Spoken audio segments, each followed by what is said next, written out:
Hello guys, welcome back to మన serial.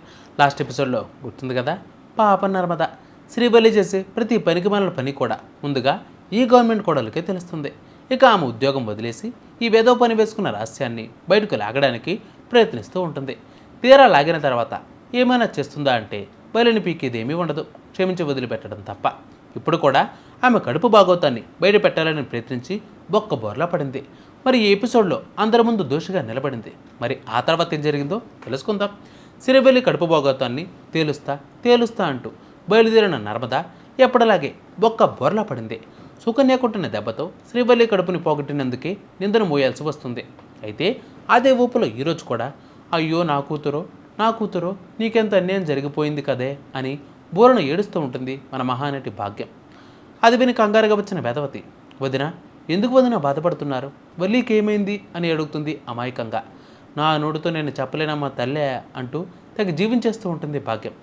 మీరెలా చెబుతారో మీ dialogues మీరే చెప్పేసి నా డైలాగ్స్ కూడా మీరే చెప్పేసి నా క్యారెక్టర్ తొక్కేద్దాం అనుకుంటున్నారా అంటూ హడావిడి చేస్తుంది డాక్టర్ మిరపతీగ. క్యారెక్టర్ డైలాగ్స్ అంటున్నారేంటి, ఎవరు మీరు అని అంటాడు ధీరజ్. స్వీపర్ని అని నోరు జారుతుంది డాక్టర్ మిరపతీగ. దీనితో అందరూ షాక్ అవుతారు. ఏంటి జాగ్రత్తగా మాట్లాడవే బాబు అని అంటుంది సుక్కు. వెంటనే తేరుకున్న డాక్టర్, లేకపోతే కోడి చూశారు కదా, మెడలో ఇది చూశారు కదా, ఎవరని అంటారేంటి అని అంటుంది డాక్టర్. అబ్బా నా కోడలికి ఏమైందో చెప్పండి అమ్మా అని అంటుంది వేదవతి. ఆ అబార్షన్ అయింది అని అంటుంది డాక్టర్ మిరపతీగ. దీనితో అందరూ షాక్ అయిపోతారు. అడు భాగ్యం మాత్రం ఏడుపు కంటిన్యూ చేస్తూనే ఉంటుంది. డాక్టర్ ఏమంటున్నారు మీరు, నా భార్యకు అబార్షన్ అయిందా అని అంటాడు చందు. ఎస్, అదే చెప్పమన్నారు అని అంటుంది డాక్టర్. ఇక నర్మదా వేదవతి ఒకరి మొక్కలు ఒకరు చూసుకుంటారు. రిపోర్ట్స్ అవే చెబుతున్నాయి అని అంటుంది డాక్టర్. అయితే శ్రీరామ అబార్షన్ కావడం ఏంటండి అంటుంది వేదవతి. బండి మీద గట్టిగా మోపితే తుడిచినప్పుడు మరకపోవడం, పొట్ట మీద గట్టిగా దెబ్బ తగిలినప్పుడు కడుపు పోవడం సహజం, నేనేమీ చేయలేను సీరియస్లీ అని అంటుంది డాక్టర్. బావా మన బిడ్డ అంటూ ఏడుస్తూ నాటకాన్ని మరింత రక్తి కట్టిస్తుంది వల్లి. అది కాదక్క, జరిగింది చిన్న యాక్సిడెంట్ కదా, దానికి అబార్షన్ కావడం ఏంటి అని అంటుంది నర్మద అక్కకైతే చిన్న చిన్న దెబ్బలైనా తగిలాయి, నీకైతే ఒక్క చిన్న దెబ్బ కూడా తగలలేదు, కానీ కడుపు పోవడం ఏంటి అని అంటుంది ప్రేమ. చెల్లెళ్ళు, అసలుకే నా కడుపు పోయింది అన్న బాధను భరించలేకపోతున్నాను, మీ అనుమానంతో నన్ను మరింత బాధపట్టకండే అని అంటుంది వల్లి. అది కాదక్క, మనం పడింది ఇసుక మీద కదా, దానికే అబార్షన్ ఎలా అవుతుంది అని అంటుంది నర్మద. అవును వదిన, అది కూడా పాయింటే కదా అని అంటాడు ధీరజ్. ఏం లాజిక్లతో కొడుతున్నారా దేవుడా అని మనసులోనే అనుకుంటుంది వల్లి. అయినా నేను చెప్పింది ఈ హాస్పిటల్ కాదు కదా, మరి ఈ హాస్పిటల్కు ఎవరు తీసుకువచ్చారు, అయినా స్కానింగ్ చేసి ఉంటారు కదా, ఎక్కడ అబార్షన్ అయినట్లు చెప్పే రిపోర్ట్స్ ఎక్కడ, తనకు అబార్షన్ అయిందని చెప్పే రిపోర్ట్స్ మేము కూడా చెక్ చేసుకుంటాం, ఆ రిపోర్ట్స్ కూడా చూపించండి, తనకు ఎలాంటి ట్రీట్మెంట్ చేశారు, ఎలాంటి ట్యాబ్లెట్స్ వాడారు చూపించండి, అన్నీ చూపించండి అని అడుగుతుంది Narmada. Hello, what are you talking, నువ్వేదో తలపడిన డాక్టర్ లాగా లాయర్ లాగా మాట్లాడుతున్నావు, ఇక్కడ మెరుపు తీగ ఎంఎస్ ఎలా ఉండాలి, ఎలా తొడవాలి అన్నదాని గురించి సీనియర్ స్వీపర్కి చెబితే ఎలా ఉంటుందో, అలాగే ట్రీట్మెంట్ గురించి మెడిసిన్ గురించి సీనియర్ డాక్టర్కి చెప్పినా అలాగే మండుద్ది. అసలు మీ వల్ల యాక్సిడెంట్ అయిందంట కదా, నువ్వే అమ్మాయిని బలవంతంగా బండెక్కించుకుని మరి తీసుకువచ్చావంట కదా అని అంటుంది డాక్టర్. అవును డాక్టరు, మా అమ్మాయి కడుపు పోవడానికి ఇదిగో ఈ పిల్లే కారణం అని అంటుంది భాగ్యం. నీకంటే ముందు మా అమ్మాయి తల్లి కాబోతుంది అని కులుకుని చచ్చావు, ఇప్పుడు నీ కళ్ళు చల్లబడ్డాయా అంటూ ఏడుస్తూ ఉంటుంది భాగ్యం. అయ్యో పిన్ని గారు, మీరు నన్ను అబద్ధం చేసుకుంటున్నారు, బల్లి యొక్క తల్లి కాబోతున్నందుకు నాకు అని అనే లోపే ఇక ఆపు అంటూ నర్మదాపై పెద్దగా అరుస్తుంది వేదవతి. మాట్లాడకు, నేను వద్దు అని చెప్పాను, కానీ నా మాట వినకుండా బలవంతంగా తీసుకుని వచ్చావు, నీ వల్లే కడుపు పోయిందని బాధపడుతున్న వీళ్లకు నేను ఏమని సమాధానం చెప్పాలి, ఇంటికి వారసుడు రాబోతున్నాడని కళ్ళు కంటూ ఉన్న నా భర్తకు ఏమని సమాధానం చెప్పాలి, ఈ లోకాన్ని చూడకుండానే తన బిడ్డ దూరమైందని ఏడుస్తూ ఉన్న నా కోడల్ని ఏమని ఓదార్చాలి అని అంటుంది వేదవతి. నోరారా నానమ్మ అని పిలిపించుకుంటున్నాను అని సంబరపడిపోతున్న నేను ఈ బాధని ఎలా ఓర్చుకోవాలి, మీ తొందరపాటు ఎంతమంది బాధకు కారణమైందో చూడు అంటూ ఏడుస్తూ ఉంటుంది వేదవతి. ఇప్పుడు రామరాజాన్ని వచ్చిన తర్వాత నా కూతురి కడుపు పోగొట్టిన నువ్వు ఏమని సమాధానం చెబుతావో చూస్తాను అని అంటుంది భాగ్యం. కట్ చేస్తే రామరాజు తిరుపతి కంగారుగా హాస్పిటల్కి వస్తారు. నిద్రపోలేదు కదా నా కూతురు కడుపు పోగొట్టేదాకా నువ్వు చా అని అంటుంది భాగ్యం. పైకి ప్రేమగా నటిస్తూ కడుపులో ఎంత విషం పెట్టుకున్నావు కదా అని మళ్ళీ మాటలతో పొడుస్తుంది నర్మదను భాగ్యం. అయితే అమ్మ వల్లి, నీకు యాక్సిడెంట్ అయిందని తెలియగానే నాకు ఒక్క నిమిషం ఊపిరి ఆగలేదు. అసలే నువ్వు కడుపుతో ఉన్నావు. ఇప్పుడు నేను ఇలా కల్లారా చూస్తే గానీ నాలో ఉన్న భయం, గుండెదడ ఇంకా తగ్గలేదు. వల్లి, నువ్వు బాగానే ఉన్నావు కదా, క్షేమంగానే ఉన్నావు కదమ్మా అంటాడు రామరాజు. ఏం బాగుంటుంది అన్నయ్య గారు, ఎలా బాగుంటుంది అంటూ ఏడుస్తూ ఉంటుంది భాగ్యం. ఏమైందమ్మా, ఎందుకు అలా ఏడుస్తున్నారు, నా కోడలికి ఏమైంది అని అంటాడు రామరాజు. కన్న ప్రేమను పెంచుకున్న తల్లికి బిడ్డకు కల్లారా చూసుకునే అదృష్టం దక్కకపోతే ఆ తల్లి పరిస్థితి ఎలా ఉంటుందన్నయ్య గారు, కోలుకునేలా బతికి బట్టకట్టుది చెప్పండి అమ్మ వల్లి అంటూ ఏడుస్తూ ఉంటుంది భాగ్యం.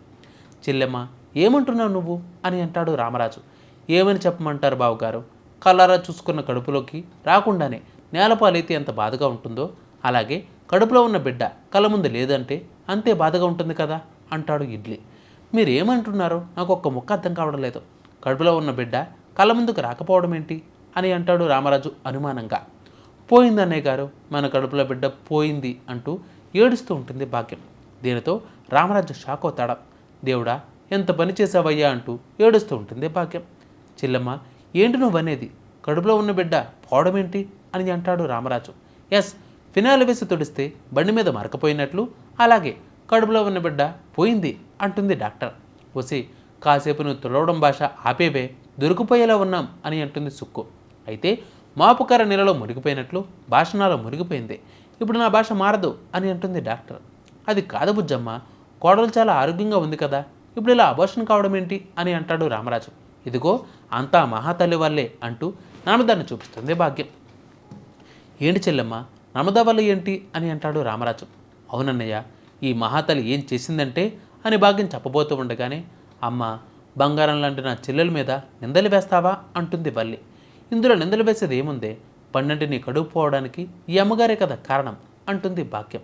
అమ్మ, ఇంకొకసారి నా చెల్లెల మీదకు తోసేసి మాట్లాడవు అంటే మర్యాదగా ఉండదు. అమ్మ, నా చెల్లెల గురించి ఇంకొక మాట మాట్లాడవు అంటే తల్లివని కూడా చూడను అంటుంది వల్లి. ఈ వల్లి ఏంటి నాకు సపోర్ట్ చేస్తుంది అని మనసులోనే అనుకుంటుంది నర్మద. ఇక మావయ్య గారండి, నా కడుపంతా భయంకరంగా నొప్పి వచ్చేసి ఏదైనా ప్రాబ్లం అవుతుందేమో అని నర్మదా చెల్లెల్ని హాస్పిటల్కి తీసుకువెళ్ళమని అడిగాను.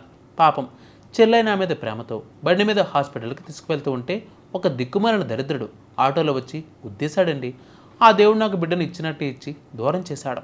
అంతా నా తలరాత, నా కర్మ, నా దురదృష్టం. మావయ్య గారు, ఇందులో నర్మదా చెల్లిది తప్పేమీ లేదు అంటూ ఏడుస్తూ ఉంటుంది బల్లి. ఒసే బల్లి, ఏంటే నువ్వు అంటుంది భాగ్యం. అమ్మ, నిన్ను నోరు మూసుకుని ఉండమన్నాను కదా అని దగ్గర నడుస్తూ ఉంటుంది వల్లి. ఇక మావయ్య గారండి, మన ఇంటికి వారసుడు రాబోతున్నాడని మీరందరూ బోలుడని ఆశలు పెట్టుకున్నారు. నన్ను క్షమించండి మావయ్య గారు, బిడ్డ బదులు నేను పోయినా బాగుండేది అంటూ ఏడుస్తూ ఉంటుంది వల్లి. అమ్మ వల్లి, ఇప్పుడు నీకు బిడ్డను దూరం చేసిన ఆ భగవంతుడు నీకు మరొకసారి బిడ్డను ఇస్తాడమ్మా. నువ్వు మా ఇంటి మహాలక్ష్మివి, నువ్వెప్పుడు క్షేమంగా ఉండాలి, మనసులో ఎలాంటి బాధ పెట్టుకోకుండా ప్రశాంతంగా రెస్ట్ తీసుకో అని చెప్పి బాధగా బయటకు పోతాడు రామరాజు. ఆడు నర్మదా, ప్రేమ, ధీరజ్ ముగ్గురు వల్లిని అనుమానంగా చూస్తూ ఉంటారు. అయితే మరొక వైపు హాస్పిటల్లో ఒంటరిగా నిలబడి బాధపడుతూ ఉంటాడు రామరాజు. అప్పుడు వెంటనే, నాన్న, నేను నాన్నను కాబోతున్నానని మీరు తాత కాబోతున్నారని చాలా ఆశపడ్డాను నాన్న, ఇలా జరుగుతుందని అస్సలే అనుకోలేదు అంటూ రామరాజును పట్టుకుని బాధపడుతూ ఉంటాడు పెద్దోడు చందు. మన కుటుంబం సంతోషంగా ఉంటే ఆ దేవుడు చూడలేడు అనుకుంటారా, అందుకే అలా చేస్తున్నాడు. అందరూ రామరాజు దగ్గరికి వస్తారు. ఇక అంతా కలిసి ఈశ్వర పరమేశ్వర అంటూ సాంగ్ వేసుకుని బాధపడుతూ ఉంటారు. అత్తయ్య అంటూ వేదవతి భుజం మీద చేయి వేస్తుంది నర్మద. వెంటనే కోపంగా చేయి తీసేస్తుంది వేదవతి. అసలు ఈ వేదవతి క్యారెక్టర్ అర్థం కాదు, ప్రతిసారి అబద్ధం చేసుకుంటుంది, మళ్ళీ వెలి వాళ్ళతో కలిసిపోతుంది. తర్వాత ఏం జరుగుతుందో చూడాలి. అయితే ఈ సీన్ మొత్తం దూరం నుంచి చూస్తూ సంతోషపడుతూ ఉంటారు వల్లి, భాగ్యం. ఇక వల్లి అయితే ఏకంగా గదిలో డ్యాన్స్ చేస్తూ ఉంటుంది.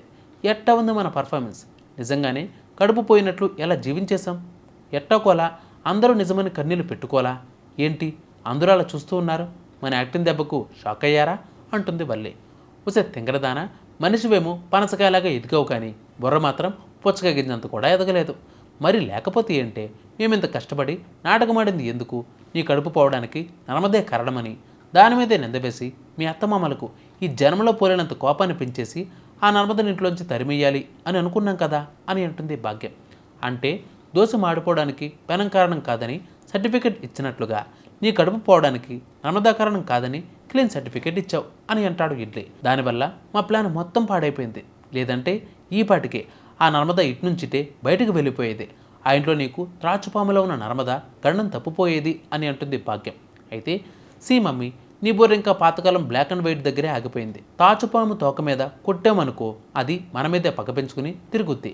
అదే నాదస్వరం ఊది బుట్టలో కప్పి పెట్టామనుకో మనం చెప్పినట్లే ఆడుద్ది.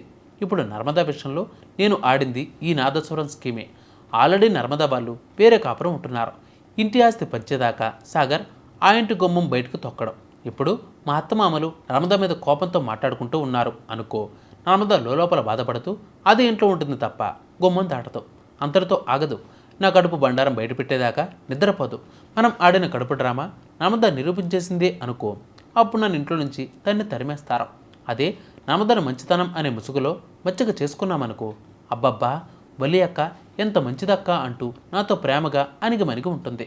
దానితో మన మీద దృష్టి పెట్టదు. మన బండారం బయటపడిపోతుందేమో అని భయం మనకు ఉండదు అని అంటుంది వల్లి. ఎంత ఎదిగిపోయావే, చావు తెలివితేటల్లో నన్ను కన్నవారని తలదించుకుపోయావే అని అంటుంది. అయితే గుడ్డు పొదిగినప్పుడు కోడికి, బిడ్డ ఎదిగినప్పుడు తండ్రికి పట్టలేంత సంతోషంగా ఉంటుందని గురుజీ చెప్పింది అంటూ వలిని తెగ పొగిడేస్తారు ఇడ్లీ.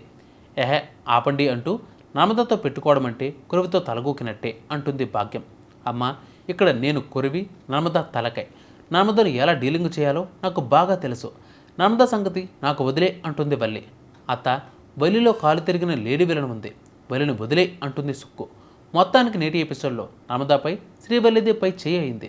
మరి నెక్స్ట్ ఎపిసోడ్లో ఏ విధంగా తిరుగుద్దో, లేదా ధీరజ్ గడ్ ఏమైనా బయటపెడతాడేమో చూడాలి. మరి అంతవరకు కీప్ వాచింగ్ మన సీరియల్.